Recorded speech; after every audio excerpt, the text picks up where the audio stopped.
kudalitsani Africa kuti chotserediera khanza komanso katangale kaduka ndipo mukanthe wonse okakamirira za kwaipa. God bless Malawi. One love, one love. Let's come together, Africa unite. One love, one love. Let's come together, Africa unite.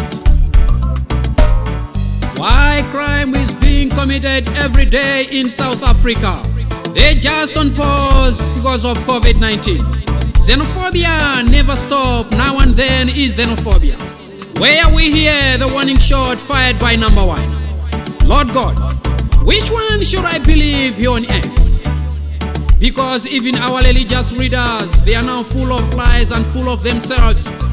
One love, one love. Let's come together, Africa unite.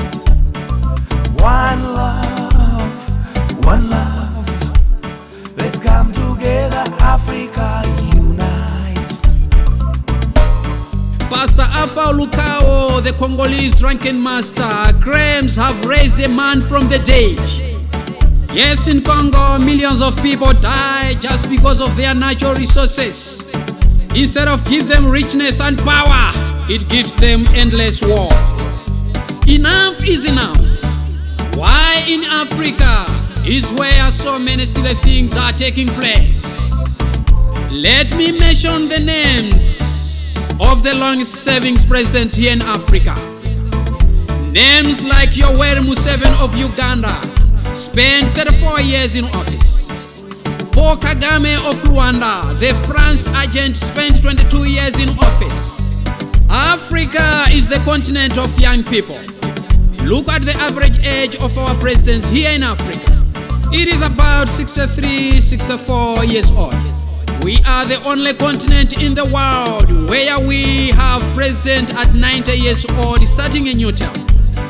We see people on wheelchairs unable to raise their hands but standing for new elections. Bill Clinton became president at age of 46 years old. JF Kennedy was 43 years old when he became president. Why do these big countries, much bigger than us, entrust their economies, their nuclear weapons, and all their resources to the people who are in their forests? Why in Africa we only pick up people at 90 years old to lead us where? To the grave? One love, one love. Let's come together, Africa unite. One love, one love. Let's come together, Africa unite. Let me talk about my own nation, Malawi. Akubalimbwe. The victims of power, property, prestige, popularity, and pomposity. Every year, Malawians celebrate Freedom Day on 6th July. What type of freedom do we have, Malawians? Why freedom of Malawians mean nothing at all? Freedom without medicine in our clinics and hospitals. Freedom of unemployment among the youth. Where's 1 million jobs? Freedom without access to quality education. Pote anano amaphunzira kunja. Freedom of poverty and hunger. Kudya katatu kuja kulipati. Poti kumudzi nkutauni nsima ikadatifutabe. Freedom where we can't talk and walk freely without being arrested by the government. Freedom where our teachers get paid per 49. Freedom where our Malawi soldiers get paid nuts but busy working hard protecting the nation night and day. What kind of freedom is this where traditional chiefs busy kulanda zuma zamasiye? Kwa pombe yako busy kulanda zuma zamasiye. What kind of freedom is this where politicians need the poor during the elections only? What kind of freedom is this where Malawi currents can be devoured at any time? What kind of freedom is this without clean water?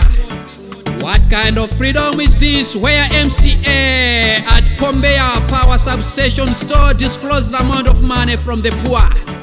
Why Africans called foreigners in their own continent, while whites, Indians, Chinese called investors? What kind of freedom is this? Pamene zimphaso za unzika zikumachita expire, and we have to renew it kuti tikhalebe nzika za Malawi. Freedom where cash gate masters work freely, HRTC workers political party, and they do nothing about the cost of living. Gets so high every day. 17,000.2 billion cash gate. When shall we know the truth about it? I see greedy politicians looking for the green pasture. Musawakhulupirire anthu amtundu oterewa. Ndi anthu amene amafuna kungokhutitsa mimba zawo. One love, let's come together, Africa unite. One love, let's come together, Africa unite. One love, let's come together, Africa unite. One love. Saibi Music Promotion.